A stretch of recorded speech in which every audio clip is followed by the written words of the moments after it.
Eu ia usar meu computador, gente, eu até peço desculpas, mas ele deu uma loucura aqui agora, eu não sei o que aconteceu, estou até relativamente preocupado, mas isso é algo que eu tenho que descobrir daqui a pouco. Enfim, então, mesmo que sem apoio visual por enquanto, eh, eu tô fazendo pelo celular aqui, eu vou eu vou falar um pouco. Enfim, o pessoal me convidou para fazer esse módulo de argumentação e o que eu ia mostrar na tela, eu referencio para vocês, que aí vocês conseguem depois acompanhar. Pensando nisso, qual que é a ideia do módulo de hoje? Porque módulo de argumentação em geral, por vezes ele é muito limitado a tal bancada fala isso, tal bancada fala aquilo. Eu queria pegar esse novo público do Senato, ou que que debate há pouco tempo, ou que adjudica, mas não tem tanta prática em debate, enfim. Pegar esse público e mostrar alguns caminhos a seguir dentro do debate competitivo para ver como que a gente constrói um, um debatedor competitivamente apto a ganhar debates, a galgar break e eventualmente até ser campeão. Enfim, então esse aqui são alguns caminhos que a gente pode visualizar.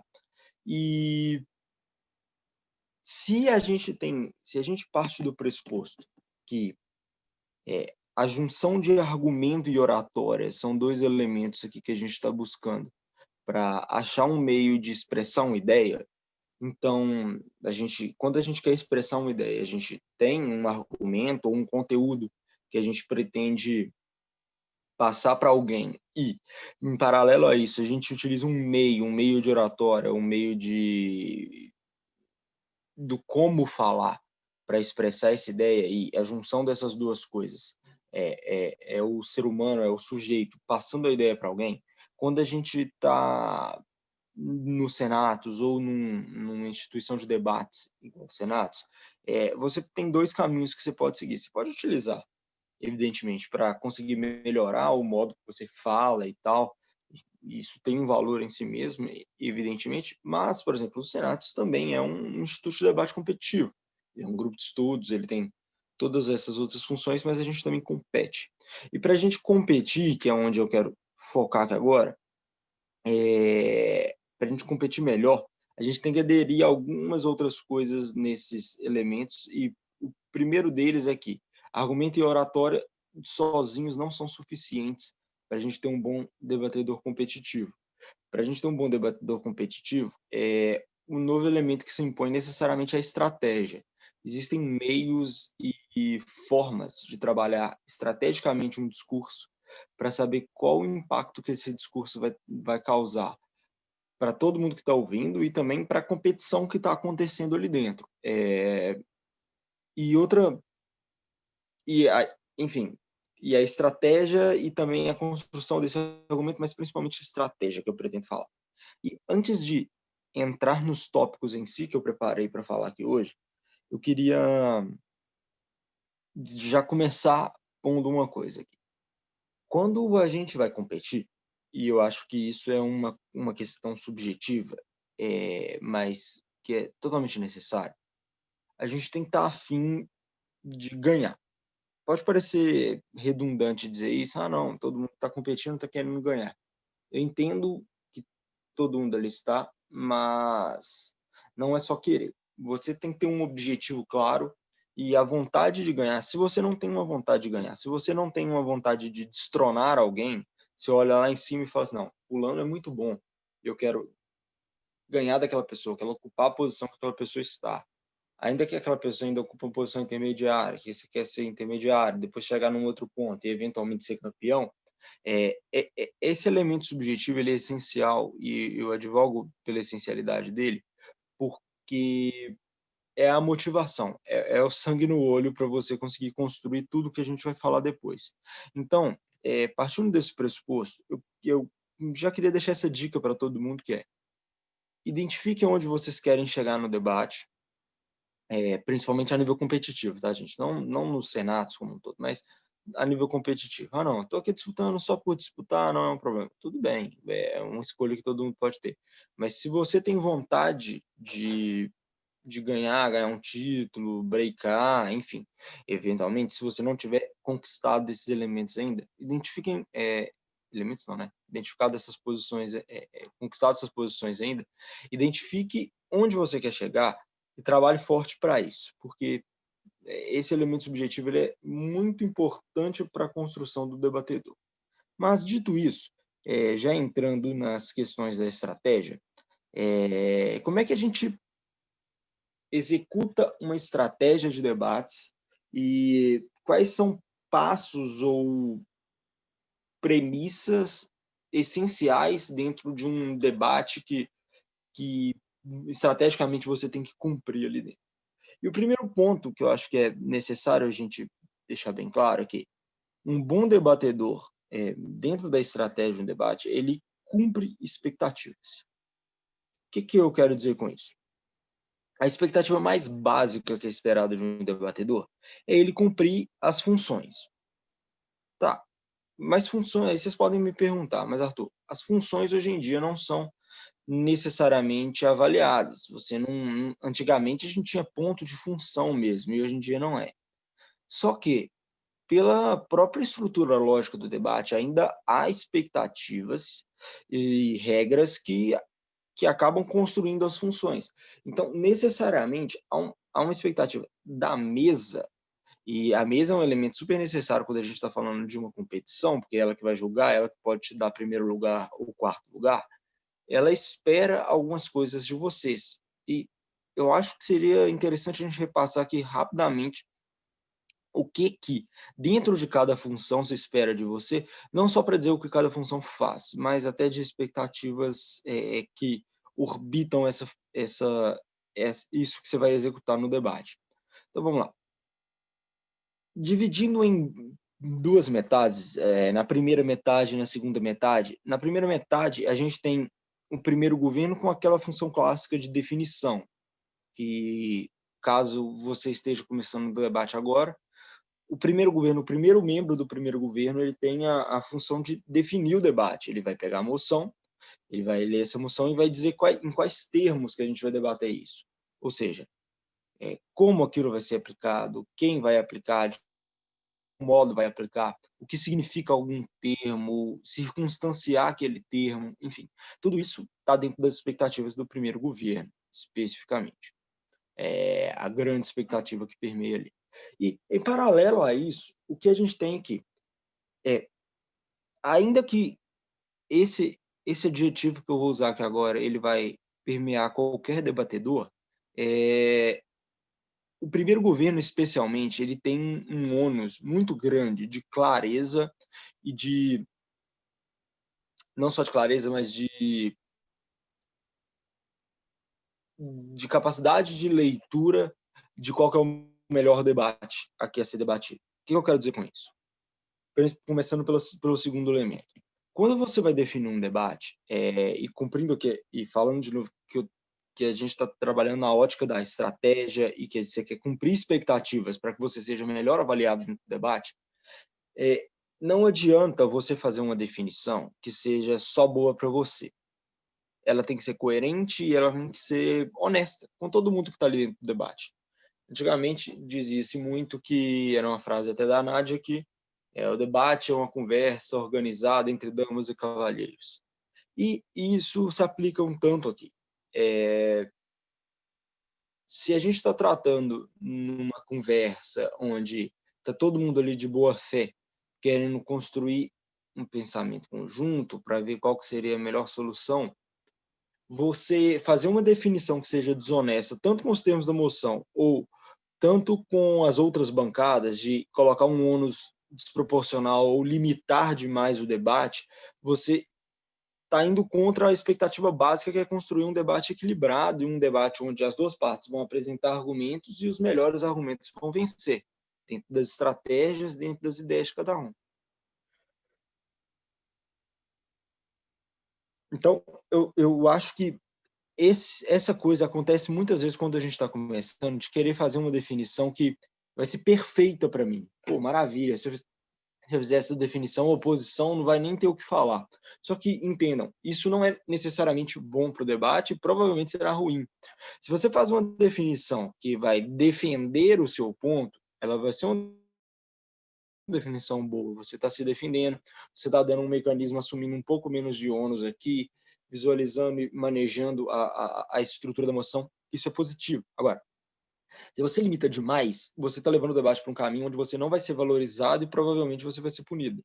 Então, estrategicamente, sempre pensem nisso. Deem uma proposta de definição, principalmente se a gente pensar em moções propositivas, que ambas as bancadas sejam capazes de debater.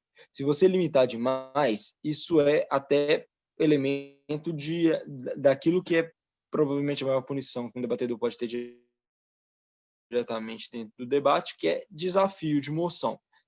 Para quem é mais novo, quando você tem uma definição que ela limita muito o debate, você pode desafiar essa moção, seja porque ela não dá a capacidade dos outros debatedores debater, ela define de um modo que se você seja que está tão fora da moção que você que não tem qualquer pertinência temática com aquilo que está sendo debatido. Enfim, dentre outros elementos, eu até sugiro vocês verem o manual do IBD, é bem interessante, porque aí, tecnicamente, ficam todos os requisitos lá. Mas por que eu quis trazer esse elemento aqui? Porque se você atuar com uma estratégia ruim dentro da sua definição, você pode, num extremo menor, se abrir muito para ser explorado na definição, ou num problema maior, chegar até o ponto de ser desafiado e seu discurso vai ser fortemente desconsiderado pela mesa, o que provavelmente vai te colocar num quarto lugar. Então, considerando esses pontos aqui, há uma expectativa de um debate razoável pela definição e há uma outra expectativa que eu também que eu falei no começo, que é de clareza. O que eu quero dizer com isso? Você tem que ter uma leitura clara do debate, claro, tem redundância, né? Você tem que ter uma leitura clara do debate e você tem que ter uma expressão clara daquilo que é a sua definição. Tá, tá. Todo mundo tem que ser claro no seu discurso, porque isso é um ônus do debatedor. A gente vai chegar lá, maravilha.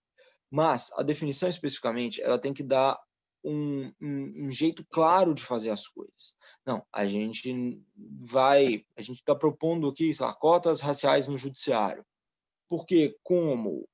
Quando, de que modo, qual o tamanho dessa cota? É 50%, 80%, 30%, proporcional à população brasileira? Enfim, você tem que tentar achar métricas e modos que a clareza da sua definição é algo que é essencial para o bom andamento do debate. Uma definição obscura, uma definição que eventualmente ignore elementos que são essenciais, ela vai deixar o debate num ponto confuso, onde as pessoas podem até chegar ao ponto de debater situações diferentes. Então, uma definição clara, estrategicamente, não é só um ônus a ser cumprido, como um valor a ser feito. Se você tem uma definição clara, fechadinha, que coloca o debate numa boa posição, que todo mundo vai conseguir debater junto, provavelmente isso vai ser muito bem avaliado pela mesa, e isso cumpre essa primeira expectativa do primeiro governo. Agora, falando da segunda metade, depois eu chego à primeira oposição, das segundas metades, a gente tem expectativas também que são bem claras, ligadas até à função, que é estender e o IPA.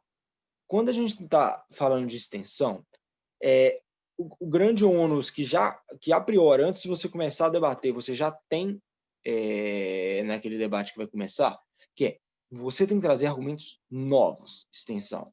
Você tem que se diferenciar das primeiras metades. O que eles trouxerem, você tem que inovar, seja verticalmente ou horizontalmente. O que isso quer dizer? Imagine que o primeiro governo fez um discurso usando um argumento X.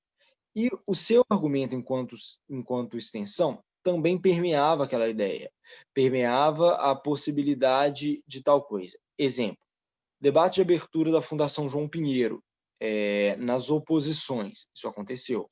Era um debate sobre retirar ou não o medo dos soldados. E aí a primeira oposição fez um discurso falando de como o medo ele trabalhava a reação rápida do soldado no spam. Surge um inimigo e ele vai dar um tiro, por exemplo. E aí, nesse caso, eu até participava da dupla, que era a segunda oposição, e a gente também tinha um argumento biológico. A gente tinha outros argumentos que iam estender horizontalmente o debate, mas a gente também tinha um argumento biológico, e a gente queria se diferenciar. Então, eu sugiro que vocês vejam, por exemplo, o discurso do Renato. Ele é um modo muito interessante de vocês verem como ele pegou. Vocês podem concordar que a extensão vertical aconteceu ou não, isso vai do juízo de cada um, mas o que eu quero dizer é, vocês podem olhar para o debate e ver quando você tem dois argumentos que aparentemente são muito parecidos, você tem que ir lá, você pode rodar um argumento parecido com o da primeira metade, ainda que você tenha que rodar um argumento novo, mas aí você adere para você o ônus de mostrar como o seu argumento é diferente, mais importante, mais completo, mais relevante do que aquele que foi feito na primeira metade. Mas há um ônus natural de argumento novo. E aqui, esse é o argumento novo de extensão vertical, ou seja, você vai pegar um elemento, um tema que já foi trazido no debate e vai aprofundar ele verticalmente. Por isso, é o que a gente chama de extensão vertical num debate.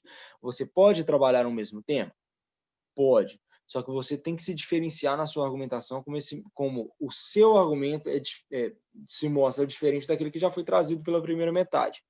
Então, isso é uma outra dica de um ônus. Você tem que cumprir esse ônus de argumento novo enquanto extensão, mas caso você se poste numa situação onde a primeira dupla, por algum motivo, já trouxe marginalmente aquele tema, você pode trazer ele de novo e fazer uma extensão vertical.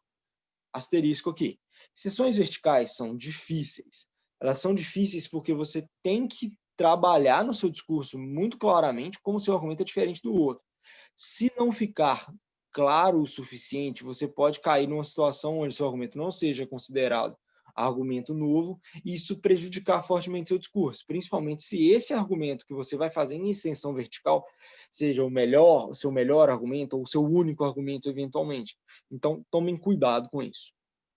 Outro tipo de extensão para a gente trazer argumento novo são as extensões horizontais, que são as mais claras, que é você trazer um argumento totalmente diferente do que aquilo que foi trazido nas primeiras metades. A primeira metade falou de biologia, você vem e fala de economia, é outra coisa.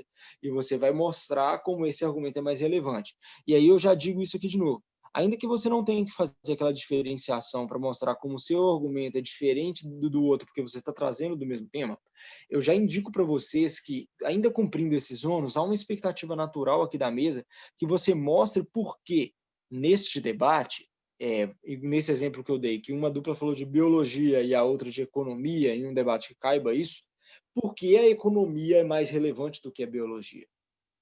Por que, que a primeira metade falou de biologia, ainda que tenha alguma relevância, a economia é o fator mais relevante desse debate? É uma expectativa natural que a mesa vai esperar que você cumpra. Então, mesmo dentro das funções, isso está aqui dentro. E mesmo numa extensão horizontal, espera-se que você trabalhe aqui esses elementos, beleza? Agora, outra função das segundas metades, que também são interessantes da gente pontuar, é dentro do IP, porque o IP ele não vai trabalhar argumentos novos. Então, ele não pode trabalhar argumentos novos e, por isso, ele vem fazer, normalmente, a explicação mais básica do que o IP faz é que ele vai fazer o resumo do debate.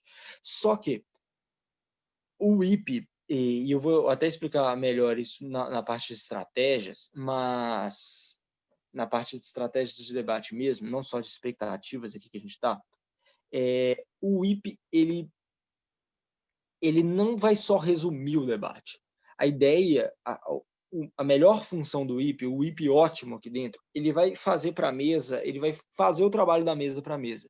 A mesa espera que ele venha e resolva o debate, demonstrando os confrontos das principais ideias que aconteceram no debate, como cada ideia, uma se sagra vencedora, a outra é mais relevante que a outra, ou uma ideia que a bancada oposta trouxe não foi suficientemente fundamentada e por isso teria problemas, e principalmente porque a dupla dele ganha o debate, porque a bancada dele ganha o debate, porque a dupla dele ganha o debate. Então, há essa expectativa dentro do IP, mesmo não trazendo argumentos novos, dele identificar no debate quais são os pontos principais e construir ali dentro um raciocínio mostrando para a mesa, olha, mesa, considerando isso e isso, a gente ganha o debate. Então, essas são as expectativas principais que a gente pode dizer, tanto primeiro governo, segunda oposição. Tá, Arthur, mas e a primeira oposição? Não há expectativas claras ligadas à primeira oposição. O que a gente pode destacar é que a primeira oposição, principalmente, eventualmente a gente pode demandar dela uma contraproposta. Se a gente está falando de uma moção propositiva, ela pode emendar uma contraproposta, dizer, olha, a moção do governo não é boa por conta disso, mas eu gostaria de trazer esse elemento de contraproposta aqui que vai resolver melhor o problema que a gente está enfrentando. Pode ser algo que se espere dela.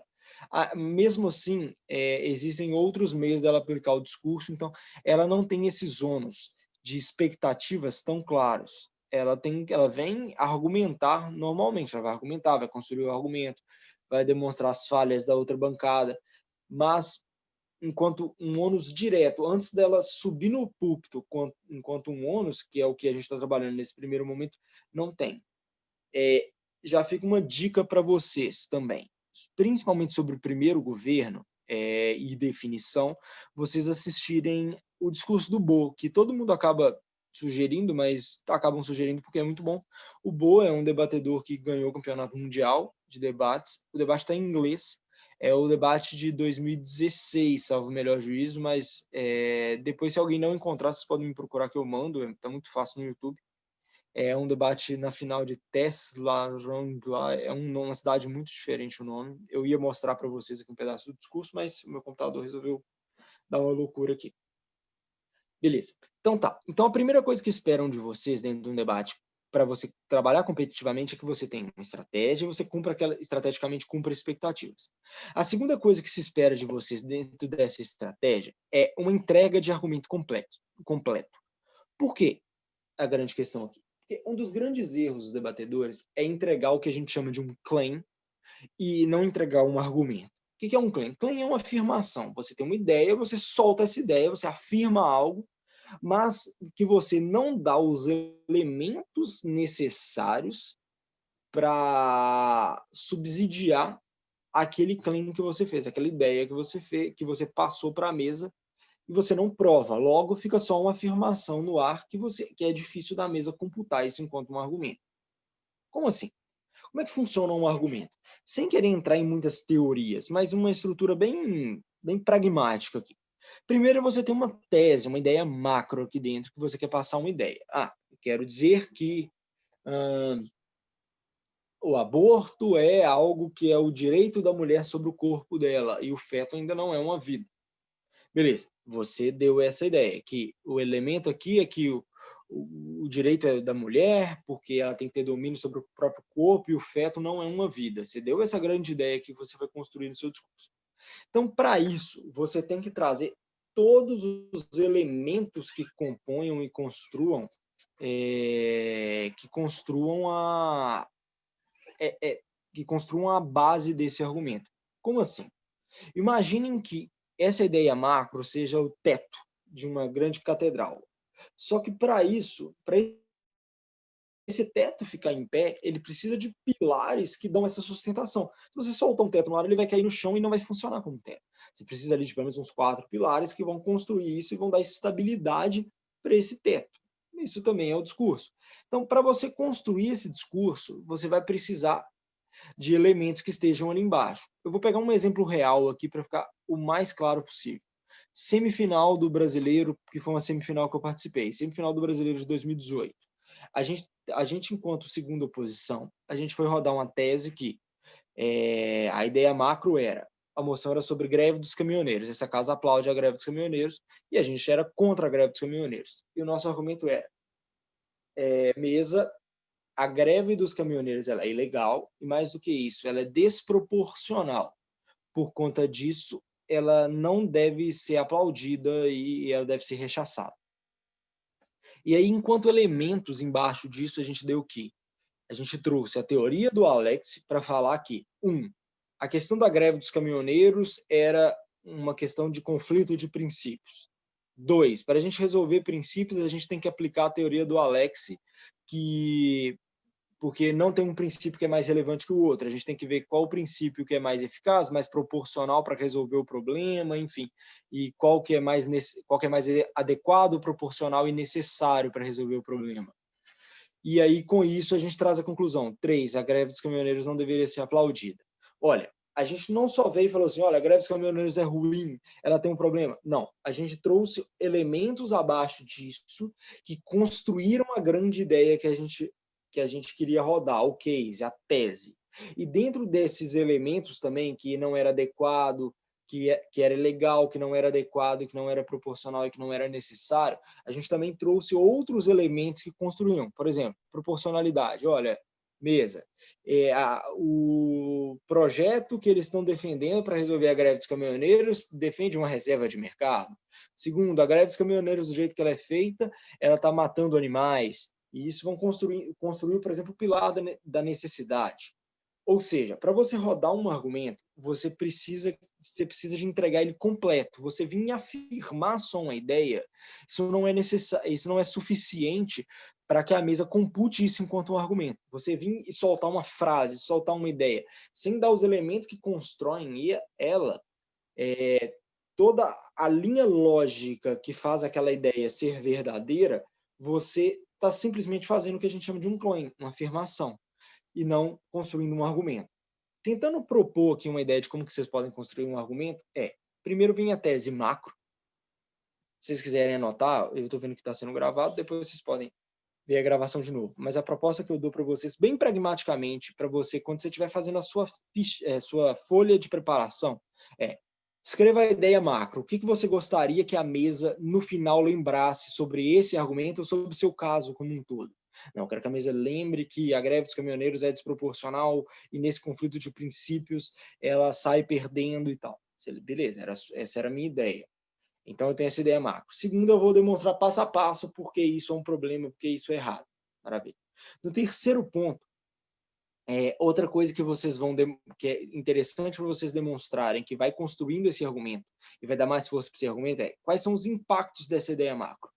Por que essa ideia macro ela é relevante? Ela é relevante porque, a partir do momento que, imagine numa moção propositiva, você quer propor cotas raciais, essa ideia macro ela é relevante. Por quê? Porque ela vai ter impactos, que ela vai resolver problemas sociais, ela vai melhorar a situação da população negra que não tem acesso às universidades públicas, ou se for para o judiciário, a esses cargos de poder no judiciário. Ele tem impactos simbólicos ali dentro, ou seja, impactos dessa ideia macro. Se eu coloco em aplicação essa ideia macro minha, quem é afetado, quando é afetado, como é afetado, onde é afetado. Você mostrar essas reverberações práticas da sua ideia, ganha peso a sua ideia, porque você está dando impacto para a sua ideia. Que é uma coisa que muitas vezes, se você é mais novo no debate, você vê os debatedores falando, porque isso é um impacto. Não, impacto é isso. Impacto é você mostrar como a sua ideia, não só ela tem tração lógica, que é esses dois primeiros elementos, de você mostrar o passo a passo como sua ideia funciona, mas também como ela tem impacto para a sociedade e para os grupos interessados aqui do debate. Aí, tudo bem, você foi e colocou os impactos. A outra coisa que seria muito importante também para você construir o seu argumento ficar cada vez mais robusto, e estrategicamente, então, você vai entregar um argumento completo que vai ser valorizado e vai te ajudar a ganhar um debate, que é você apresentar qual que é o melhor e o pior cenário da aplicação dessa ideia. O que eu quero dizer com isso? Quando você está num debate, imagine que o governo está defendendo a aplicação de cotas e a oposição está defendendo a não aplicação de cotas. E aí, independente de qual bancada que você esteja, cada uma vai estar dando motivos para aplicar ou não aplicar cotas. Contudo, o mecanismo ainda devo aplicar cotas, sim ou não? E aí, o que normalmente você pode utilizar enquanto um elemento argumentativo que vai construir esse grande argumento seu é você falar de cenários. Ou seja, você virar para a mesa e falar assim, mesa, entenda, se você aplicar a proposta do governo no melhor cenário, ou seja, se tudo que eles estão dizendo funcione perfeitamente, o efeito que vai ser gerado é o efeito X. que tem tal valor aqui dentro, que pode ser um efeito positivo ou negativo. E aí você pode dizer assim, mas no pior cenário, se isso for aplicado, isso vai gerar efeitos Y, positivos ou negativos. E aí você vai comparar estes efeitos e dizer, olha, por conta disso, do meu lado, no melhor cenário eu vou gerar tal efeito, que é muito melhor do que os cenários do governo, e mesmo assim, mesmo no meu pior cenário, no pior cenário da minha proposta, que geraria esses efeitos, ainda que são marginais, eles ainda são superiores a um melhor cenário do que o governo está falando, do que a oposição está falando. Ou seja, é difícil de fazer isso sem sugerir um debate inteiro para vocês assistirem, porque isso tem uma compreensão completa. Mas, enquanto estrutura é isso, é você avaliar a proposta que você está fazendo ou a argumentação que você está fazendo, em contraposição à argumentação que a outra bancada está fazendo, visualizar com honestidade qual que é o melhor cenário daquilo que a outra bancada está fazendo, ou seja, se funcionar tudo perfeitamente bem, ele vai gerar tal efeito. Se funcionar mal, vai gerar tal efeito, que provavelmente serão efeitos negativos. E aí você pega a sua proposta e fala assim, olha, mesa, na minha proposta, no pior cenário, eu já gero efeitos melhores do que o melhor cenário deles, e mais, no melhor cenário da minha proposta, ou seja, quando tudo funcionar perfeitamente bem, eu vou gerar tantos efeitos positivos que a proposta da outra bancada, ela não se sustenta em pé. Logo, eu ganho esse debate por conta disso. Logo, meu argumento é melhor do que o da outra bancada por conta disso. Então, olha como é que seu argumento está ganhando força. Você tem uma ideia macro, você vai mostrar o passo a passo como logicamente aquilo funciona e se prova verdadeiro. Depois, você vai mostrar os impactos disso para grupos de interesse. E, por fim, você vai mostrar como esses impactos, que são os melhores e piores cenários da sua moção, do seu argumento, resolvem melhor a moção e resolvem melhor a moção do que contra a outra bancada. Então, olha o seu argumento crescendo. Então, por fim, depois que você mostrou isso, eu indico que você faça uma pequena síntese aqui da solução disso. Você faz um resumo conclusivo, demonstrando a importância.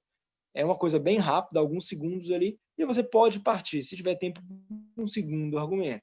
Porque a grande questão, gente, é que você não tem que rodar 15 argumentos. É melhor você rodar um argumento fechado do que você rodar 10 argumentos. No discurso do Bo, lá, do Golden Speech, que todo mundo fala, ele rodou um grande argumento. Claro, tinham vários elementos que ele foi usando para construir, mas era um argumento só. Então, não é um problema você ter um grande argumento. Claro que você vai ter vários elementos ali embaixo, que são pequenos argumentos que vão subsidiar e vão dar substrato para esse grande argumento. Mas é preferível do que você tentar rodar 15 argumentos. Tem uma grande ideia e aplique essa ideia. E aí, por fim, se resume, se der tempo, você roda o seu segundo argumento, seu terceiro argumento. Porque na prática você vai conseguir fazer isso mais vezes. Com a prática, né? Beleza. Outro debate que eu posso sugerir para vocês também, para vocês verem, é a semifinal do Castro Alves de 2020. A definição que a Malal faz. Ela faz uma definição mostrando muitos impactos. Eu acho que é interessante vocês verem esse discurso dela, é um discurso bem legal, que ela vai mostrando. O debate era sobre essa casa aplaude ou é contra a lei do eterno retorno, a ideia de que a vida é cíclica, né? Que aplaudiria a ideia de que as pessoas acreditariam que tudo acabaria eventualmente repetindo e tal. Lá tem um slide deixando bem mais claro. E a Malala era a primeira oposição e ela demonstrou, a grande ideia dela era que o eterno retorno geraria inação, ou seja, por a gente acreditar que tudo acabaria se repetindo, esse eterno retorno nos levaria a uma inação, a gente não teria vontade ou motivação para mudar as coisas. E ela demonstra vários impactos em várias situações da vida de como o eterno retorno seria negativo. Então é legal vocês verem um discurso sendo aplicado, com os impactos sendo aplicados e os melhores e os piores cenários sendo aplicados ali dentro. Então é um bom discurso para vocês. Eu ia mostrar, mas é um bom discurso para vocês buscarem depois.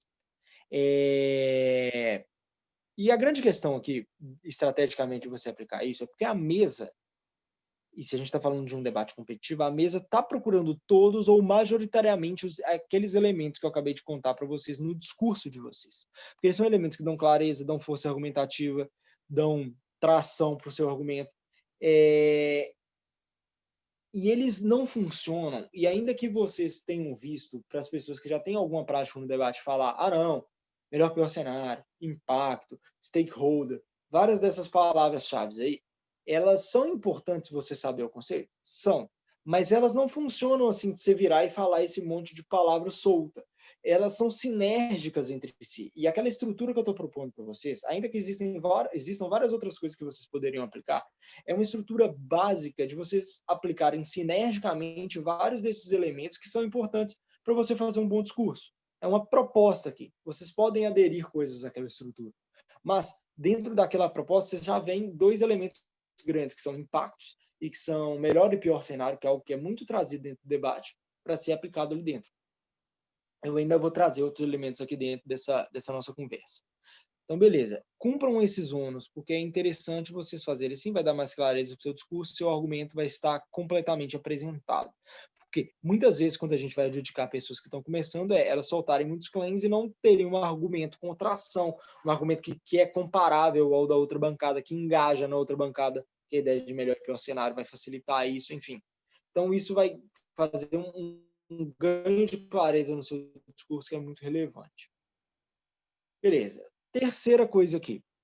Eu queria falar de clareza de novo, que é uma outra coisa que estrategicamente vocês têm que ter muita atenção. O que eu quero falar de clareza aqui? Porque muitas vezes o que acontece no debate é que a falta de clareza leva a uma adjudicação ruim. E quando você vai dar o feedback para esse debatedor, você vem e fala assim, olha, a gente não identificou isso ou aquilo. E ele fala, não, mas eu falei isso. E aí tem 3 pessoas adjudicando e tal. E aí o que eu gosto de falar assim, para os debatedores é, debatedor, clareza é um ônus do debatedor. Então, sempre parta do pressuposto, quando a mesa, né, uma boa mesa está te dando uma adjudicação, e ela fala que não compreendeu você dizer aquilo, ou aquilo ficou muito confuso e tal, isso é uma dica para você rever aquele debate e tentar melhorar o modo como você está expondo. Porque muitas vezes o argumento funciona muito bem na nossa cabeça. Na nossa cabeça você falou tudo e foi muito claro. Mas quem está adjudicando não é a sua cabeça, são cabeças de outras pessoas, e normalmente mais de uma pessoa. Então, entendam e tenham isso muito introjetado em vocês, que clareza é um ônus do debatedor. Então, você tem que apresentar esses elementos bem construídos, porque se você apresentar de um jeito que ninguém vai entender, esse argumento vai ser muito dificilmente computado para você. Você vai gastar muito tempo ali construindo um argumento, que se ele não tiver clareza, ninguém vai entender. E a mesa, ainda que ela esteja lá para ouvir o seu discurso, mesmo na minha época de debatedor mais assíduo, eu pensava nisso. Ainda que a mesa esteja aqui para ouvir meu discurso, ela não é obrigada a discernir coisas que sejam bizarramente explicadas. Então, eu sugiro para vocês que sempre trabalhem a ideia de clareza pensando nisso mesmo, e nisso também, porque estrategicamente um discurso claro tende a ser mais valorizado e você vai conseguir melhores posições dentro do debate. Dicas para como melhorar a clareza. Ainda que a gente esteja no mundo dos debates online agora, o que eu sugiro é grave seu discurso. Ouça seu discurso de novo, quando a gente voltar para os debates presenciais. Grave você discursando debates, treinos, até que seja seu discurso com vídeo. Veja sua linguagem corporal, veja como que você está apresentando a sua ideia, veja como sua voz expressa a sua ideia, se ela é uma voz que está passando muito nervosismo. Trabalhe isso. Com isso, o seu discurso vai melhorar muito. Beleza? Agora, uma outra coisa que também... eu até fiz uma anotação aqui no meu papel, que era... É interessante como em outros jogos estratégicos é totalmente normal as pessoas reverem o que elas fizeram. Eu ainda estou no mood aí do Queen's Gambit, né, a série da Netflix, e é interessante até você ver, por exemplo, no xadrez, como as pessoas anotam as jogadas e para depois rever se teria uma jogada melhor para jogar aquele jogo de novo. E dá para a gente fazer isso nos debates. O debate, mal ou bem, tem esses elementos de estratégia que, se você gravar e depois reassistir criticamente, tomando em conta também o que a adjudicação falou, ver novos caminhos ali dentro de como você pode aplicar melhor o seu conhecimento e a sua estratégia para você ganhar o debate que você está disputando. Beleza? Eu acho que isso é um asterisco interessante. Outra coisa, que é um outro elemento essencial para a gente trabalhar aqui, é o prep time. Porque o prep time, ele é o momento de encontrar argumentos. porque, tá bom, eu falei aqui antes quais são as expectativas inerentes ao discurso, como que você apresenta um argumento inteiro, porque inteiro ou um argumento mais estruturado, para não ser só um claim, para você ter um argumento que tenha tração e com uma clareza importante para você apresentar esse argumento e tal. Então, beleza. Então, a gente já está entendendo algumas coisas. Mas não adianta nada você ter essa estrutura ou você saber seus nomes se você não tiver um argumento para rodar. E o prep time, ele é esse momento, é o momento de você encontrar os argumentos, porque principalmente nos torneios, as moções são surpresa e você e sua dupla têm que encontrar esse argumento. E a primeira dica que eu dou em relação ao prep time para vocês é o seguinte, gente, não percam tempo em argumento ruim. O que eu quero dizer com isso? Você e sua dupla têm que ter liberdade uma com a outra para quando o argumento for ruim, uma vire para a outra e fala assim, olha, esse argumento é ruim, não vai funcionar. Por conta disso, e não ficar um debate sobre se o argumento funcionaria ou não. Você só tem 15 minutos. Não perca tempo. Tente otimizar o tempo do seu prep time. Se o argumento é ruim, pelo menos eu aplicava muito assim, se um da dupla falava, olha, esse argumento é ruim, não rola. Bora pro próximo, eu não ficava discutindo. Eventualmente, se eu achasse que o argumento fosse maravilhoso, você apresentava uma outra ideia. Se sua dupla continuasse achando que o argumento foi ruim, abre mão, vai pro próximo. É preferível você procurar um argumento que a dupla acha que é interessante, enquanto a dupla vê valor ali dentro, para vocês construírem mais facilmente o caso. Beleza? Agora, começou o prep time e eu preciso de encontrar argumentos. Como é que você faz isso? Existem estratégias e técnicas para você fazer isso. E eu quero apresentar para vocês aqui 3 técnicas de encontrar argumentos no prep time, 3 técnicas simples, assim, one-on-one mesmo. Que é, primeiro, uma que eu gosto muito de usar, que é o famoso pergunte a moção. Depois eu vou fazer uma aplicação dessas técnicas aqui para vocês verem como a gente consegue construir. Mas qual que é a ideia? A moção foi dada, você pode perguntar para a moção, por que eu quero fazer? Imagina que seja uma moção positiva, essa casa faria tal coisa. Por que eu quero fazer isso? Como eu quero fazer isso? Para quem que eu quero fazer isso? Se você começa a perguntar isso, você pergunta por quê? Por que é bom fazer tal coisa? Ah, é bom por conta disso, disso, disso. Beleza. Você já está começando a encontrar linhas argumentativas. Ainda que você não vai ter um argumento fechado, se você tem um porquê, você sabe o porquê é bom fazer aquilo. E aí você vai construindo de trás para frente por que se você sabe o porquê é bom, o porquê que isso é bom. Então, assim, você vai destrinchando esse argumento até você chegar. Você olhou para a moção.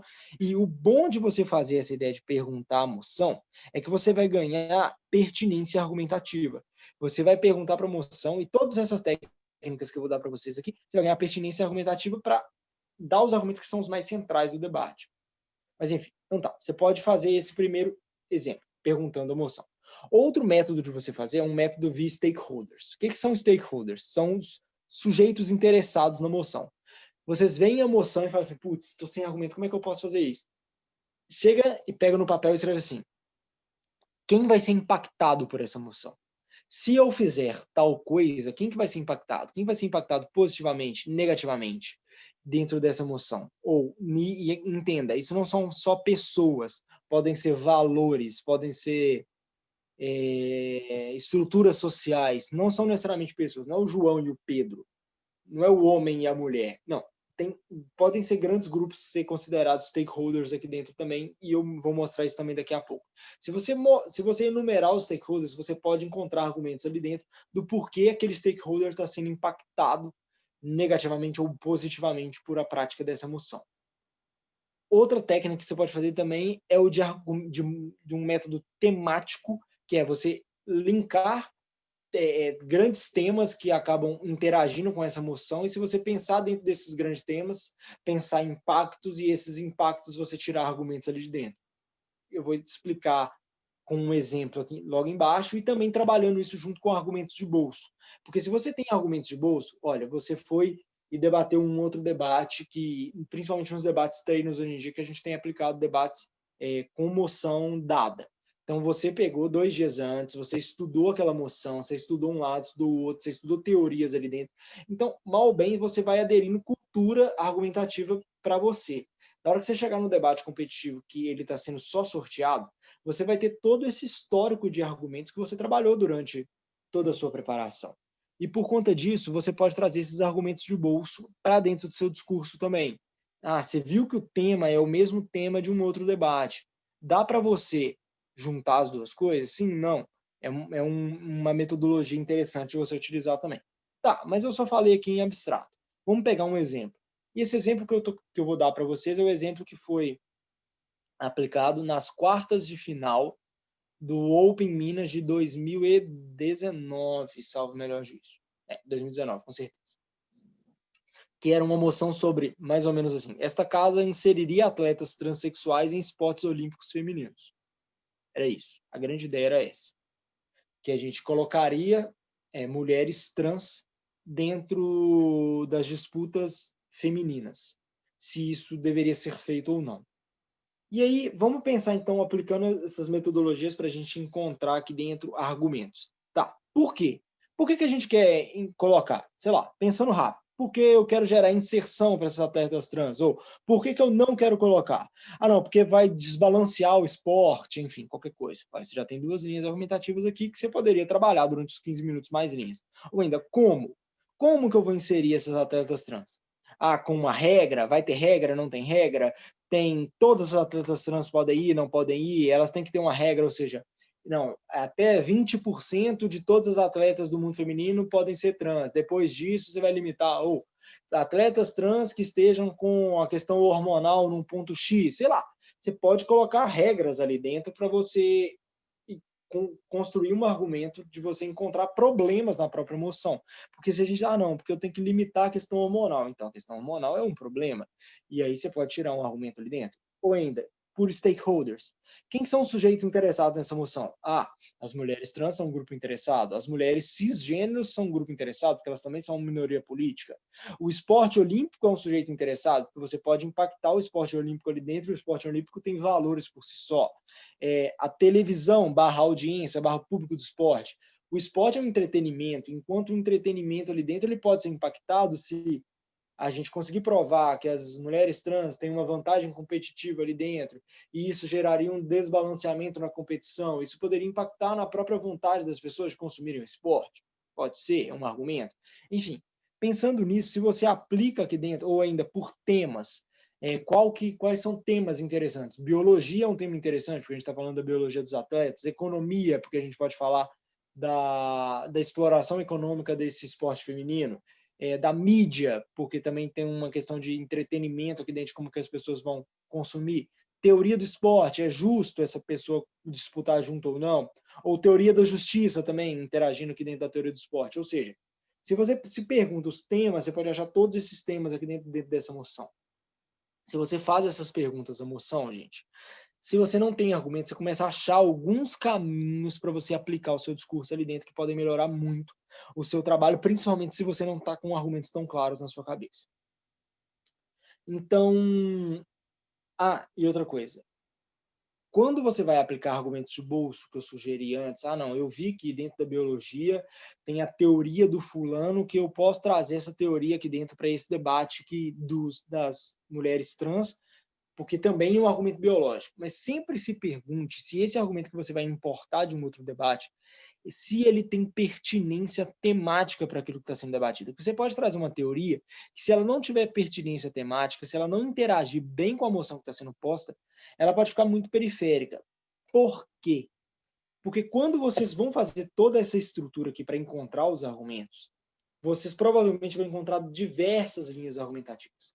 Mas a grande questão é que vocês têm que ter uma sensibilidade de encontrar quais são os argumentos que têm maior pertinência argumentativa. O que eu quero dizer com isso? Gente, imagine o seguinte, um debate, ele tem emoção, ele tem sujeitos, ele tem um objeto para ser debatido, e aí a pertinência do que você vai debater, ela funciona meio que em círculos concêntricos, igual um tiro ao alvo. Existem argumentos que são mais centrais e existem argumentos que são mais periféricos. Você tem que ter uma sensibilidade de encontrar quais são os argumentos que realmente são mais centrais e interagem mais com o centro do debate, que resolvem mais a questão central do que vai ser debatido. Enfim, vocês têm que buscar dentro desses temas, dentro desses stakeholders, quais são os stakeholders mais centrais, são mais impactados, quais são os valores, os temas que interagem mais diretamente com esse stakeholder que é central. Então, você simplesmente importar argumentos de outro debate com argumentos de bolso, ou ainda, por que você achou um sujeito interessado, ou uma linha argumentativa aqui dentro que você achou criativo e tal, você não necessariamente vai aplicar, porque pode ser que ele seja muito periférico ao debate e não interage com a questão central que o debate está sendo debatido. Enfim. Então, tentem trabalhar sempre com muita pertinência argumentativa, que são esses círculos concêntricos, que é você mirar no centro desse debate e debater o melhor debate. Não é debater esse centro totalmente distorcido. Não, não adianta você debater uma coisa super extremada. Ah, não, porque eu não posso colocar mulheres trans no debate, porque no esporte feminino, porque o esporte feminino vai acabar. Olha, isso não é debater o melhor debate. Não necessariamente o esporte feminino vai acabar. Ou se você quer rodar um argumento desse, você tem que demonstrar muito claramente por que ele vai acabar.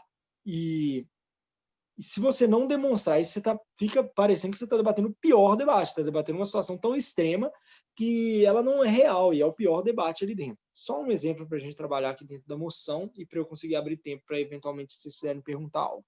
Beleza? Outra coisa que não teria pertinência temática, por exemplo, não, as mulheres trans não poderiam porque elas não são bonitas, sei lá. Cara, isso é totalmente impertinente. Não faz diferença a beleza das pessoas para elas disputarem um esporte, isso é irrelevante.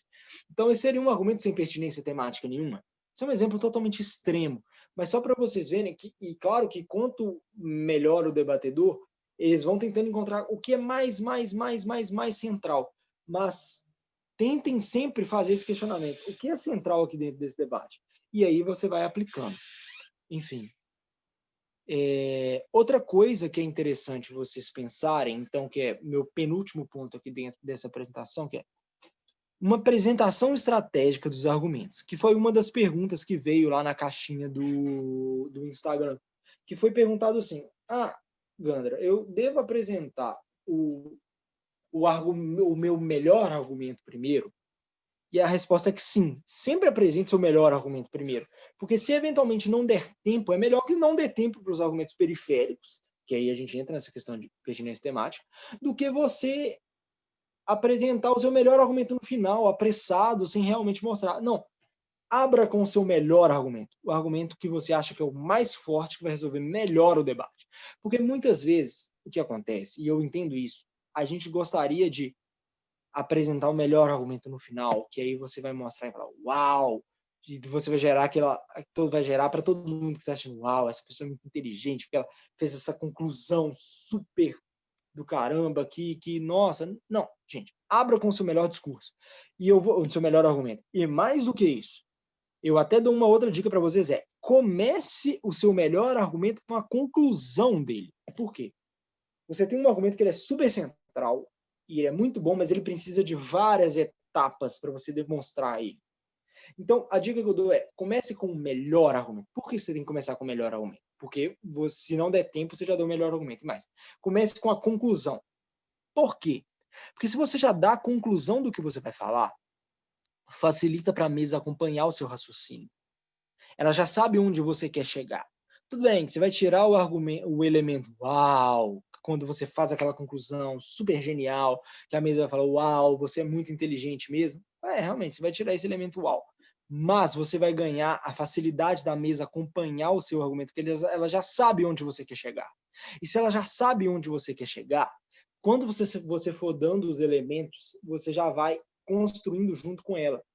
Ela já vai construindo junto com você onde você vai chegar. E caso ela construa junto com você onde ela quer chegar, eventualmente, como ela já sabe o ponto final, se você cometer alguma falha, você ainda pode dar a sorte de que, como ela já sabe o final, ela nem notar que você pulou algum pequeno elemento ali no meio do caminho que seria necessário, porque com todos os outros elementos já ficou muito claro onde você queria chegar. Então eu dou essa dica, já comece apresentando o melhor argumento e onde você quer chegar com aquele melhor argumento.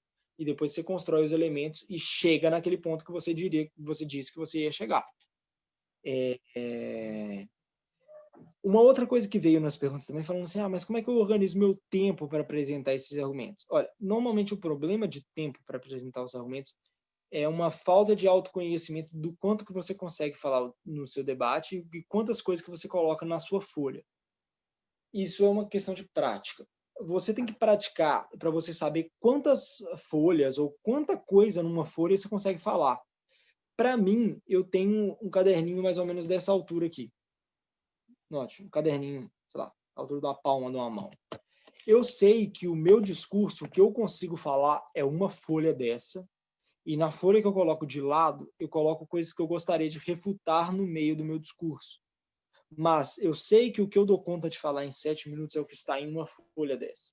Então, eu acho que é difícil de eu dizer assim, um método claro, mas procurem praticar no debate quanto de uma folha, da folha que você anota seus argumentos, quanto que eu consigo falar sem me atropelar, sem faltar nada, mas sem eu querer dar uma de doidão que eu vou ter que falar 15 minutos em 7, o que você vai virar o Eminem, e aí vai dar errado. Então, considerando isso, tente ganhar essa maturidade, saber quanto que você vai falar, beleza? Porque falar o suficiente é uma arte que eu ainda não domino. Você saber quanto que é suficiente, quanto é necessário para eu saber que meu argumento já está pronto. É muito difícil de dizer uma técnica, de falar assim, não, quando você já passou desse ponto, está tudo certo. Não. Isso é uma coisa que é construída e também tem uma sensibilidade do debatedor de saber que, não, eu já falei isso é suficiente. Mas, se vocês querem ver alguém que faz isso com maestria, eu indico que vocês vejam qualquer discurso que esteja no YouTube do Caio Alcântara da UFC. O Caio é genial. Ele fala o que é suficiente. E é alguém que eu me espelho muito para tentar retirar esses elementos de falar o que é suficiente. Então, fica essa dica aí para vocês também. Meu último tópico aqui para a gente falar nesse modo é falar sobre táticas de debate. O que é tática de debate? Mas uma ideia bem one-on-one aqui também. E quando a gente fala no futebol, para quem gosta do futebol, aí você tem o 4-3-3, o 4-4-2. Será que tem alguma coisa mais ou menos assim no debate? E eu queria apresentar para vocês, na realidade, na verdade não, 4 estratégias de debate que vocês já podem aplicar desde um primeiro momento, que são estratégias básicas de debate. A primeira estratégia básica de debate é a estratégia que vale para as primeiras casas como um todo, mas principalmente para a primeira oposição, que eu gosto de chamar de uma estratégia de boi de piranha. Como é que você faz essa estratégia? Você e sua dupla vão dividir os argumentos e você está bem preparado para o debate, e ela funciona quando você tem muitos argumentos para aplicar naquele debate. Você faz o seguinte, você dá para a sua primeira dupla aqueles argumentos que normalmente você pode considerar que são mais centrais ou mais óbvios no debate. Então, o primeiro membro vai lá e roda aqueles casos mais óbvios, ele vai ter que rodar vários argumentos, provavelmente vai ter que rodar uns 3 ou 4 argumentos, então você tem que ter capacidade de rodar esses argumentos, você roda eles, e aí, por que você roda os mais óbvios? Porque é onde vem as refutações mais claras da bancada anterior. Então ele foi lá, rodou os mais óbvios. A bancada oposta vem e refuta marginalmente ou algumas coisas que estão ali dentro. Então, o segundo membro ele vai ter a capacidade de já pegar essas refutações mais claras daquilo que seria o discurso de vocês como um todo, e aí ele vai contra-argumentar isso e mostrar como funciona, então você já vai voltar a dar força para aqueles argumentos centrais, e o segundo membro vem e roda uma extensão, o que a gente consideraria uma extensão na segunda metade. No segundo discurso da primeira bancada. Quais são os grandes valores disso? Primeiro, você já rodou o primeiro caso, você já sabe as refutações, você já consegue defender as refutações, então você já consegue trabalhar dentro dessa estrutura. Segundo, você roda uma extensão, ou seja, você tem a capacidade de esvaziar a segunda bancada e aí você já ganhar essa disputa na comparativa das mesmas bancadas. Terceiro, você gera uma dificuldade muito grande para a outra bancada da primeira metade de eventualmente refutar essa extensão, porque você está trazendo uma linha toda nova que ele vai ter durante ainda o momento que ele está estruturando o discurso dele ali para pensar em refutações que ele não estava preparado por não ser aquela linha mais óbvia que viria normalmente na primeira metade. E eu falo que é boi de piranha porque você solta esse seu primeiro membro para ir lá, para rodar os argumentos mais ainda que são mais centrais e ele vai rodar bem e tal, mas que são mais óbvios, que é onde vocês apanhariam mais. E aí o segundo membro vem, conserta isso e aplica. É uma boa estratégia para vocês aplicarem dentro do debate. Eu acho que tem que ser treinada, mas ela é interessante. Outra estratégia é uma estratégia de também primeiras casas, mas que funciona melhor para o primeiro governo, que é fazer o famoso adiantar argumento e já refutar. Você está lá fazendo a definição, apresentou a definição, apresentou alguns argumentos ali, e você sabe que necessariamente algumas críticas virão, são óbvias, que virão da primeira oposição. A dica é uma estratégia. Já traz as críticas. No meio do seu discurso, você está falando do seu argumento, você fala assim, olha, a primeira oposição poderia criticar isso, isso e isso. Não deixa para o outro, para a sua dupla refutar. Você já vem e fala assim, poderia dizer isso, mas isso não se sustenta por conta daquilo. Você já refuta a crítica que poderia vir. Você traz seu argumento, você traz a crítica e já refuta a crítica. Essa é uma muito boa estratégia, principalmente na primeira defesa e principalmente no debatedor que define, beleza? No líder do governo. Outra estratégia que é interessante é você fazer, que está ligada ao WIP, que é fazer o WIP por comparativas. Se você quer fazer o WIP e você não sabe por onde começar, tente aplicar o WIP por comparativas. É o WIP mais eficaz do debate, que é você mostrar primeiro governo contra a primeira oposição, como que o primeiro governo ou a primeira oposição ganha esse confronto. Segundo governo contra a segunda oposição, quem ganha isso. E aí, depois que você faz essas duas comparativas, você mostra também como você... Vamos imaginar que você é a primeira oposição. Você mostrou que você ganhou do primeiro governo. E aí que você demonstra que, por qualquer motivo, o segundo governo ganha da segunda oposição. E aí depois você vem e fala assim, porque você, primeira oposição, ganha do ganhador da outra comparativa, ou seja, do segundo governo, ou se o segundo oposição que ganhou.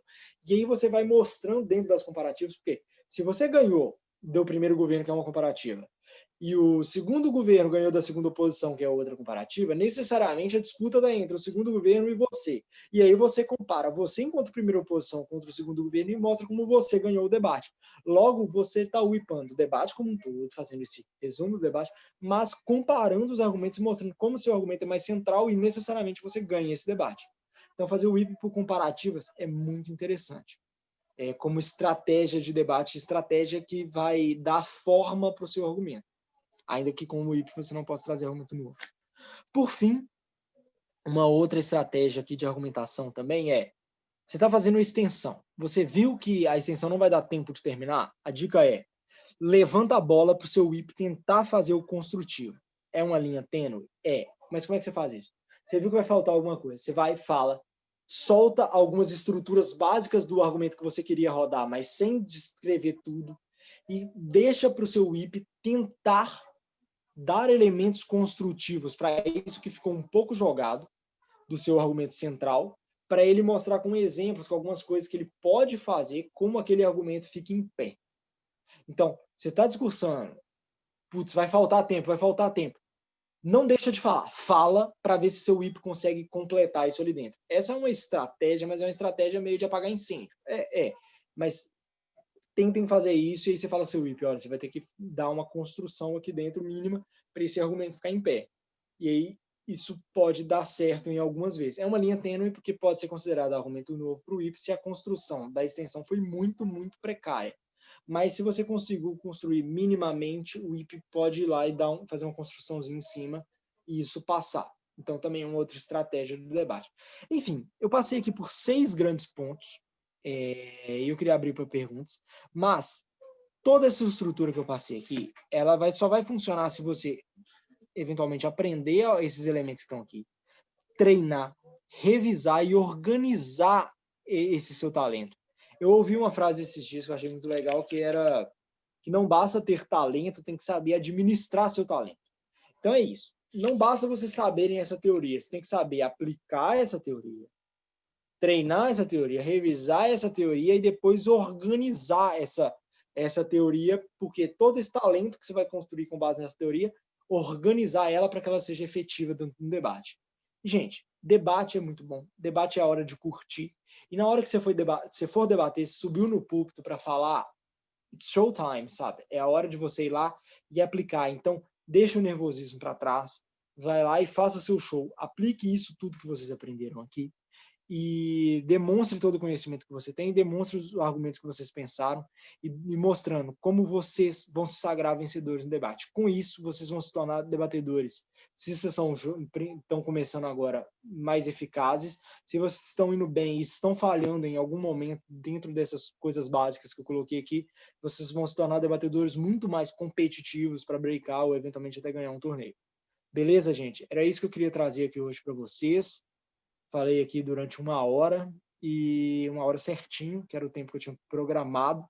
E eu queria ver se vocês têm alguma pergunta, enfim, algo que eu possa continuar colaborando com vocês.